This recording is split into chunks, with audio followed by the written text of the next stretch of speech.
बिस्मिल्लाहिर्रहमानिर्रहीम। अस्सलाम वालेकुम, मैं हूं सफिया खान। शामिल करते हैं हेडलाइंस। जिसकी नौकरी 3 साल की हो उसे कौम के फैसले करने का क्या हक है?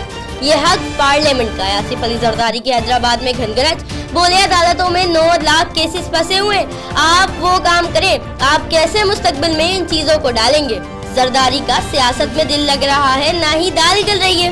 ईंट से ईंट बजाने का दावा करने वाले 3 साल तक ईंटें ढूंढते रहे। वजीर इत्तलात फयाजुल हसन चौहान का जवाबी वार, बोले चिराग बुझने से पहले फड़फड़ाता है। आवाम के लिए बड़ी खुशखबरी, कराची की आवाम को 6 दिन बाद गैस की सप्लाई बहाल कर दी गई। फिलिंग के लिए गाड़ियों की लंबी लंबी कतारें लग गई। गवर्नर सिंध खुद सीएनजी स्टेशन खुलवाने पहुंचे।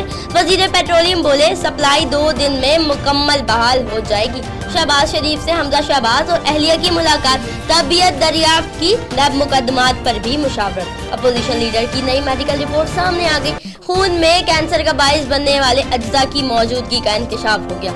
शहबाज शरीफ को चेयरमैन पीएसी बनाने पर शेख रशीद नाराज हो गए।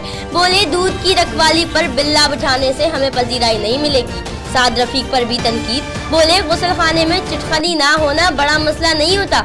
शेख साहब गुज़िश्ता रोज सरगोशियों की खबर पर सहाफियों से भी नाराज हो गए।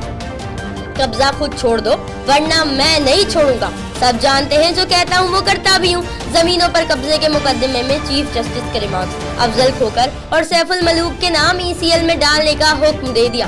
फिल वक्त इतना ही। मजीद खबरों और अपडेट्स के लिए विजिट कीजिए हमारी वेबसाइट csnlive.tv। इसके अलावा आप हमें ट्विटर और फेसबुक पर भी ज्वाइन कर सकते हैं। देखते रहिए CSN।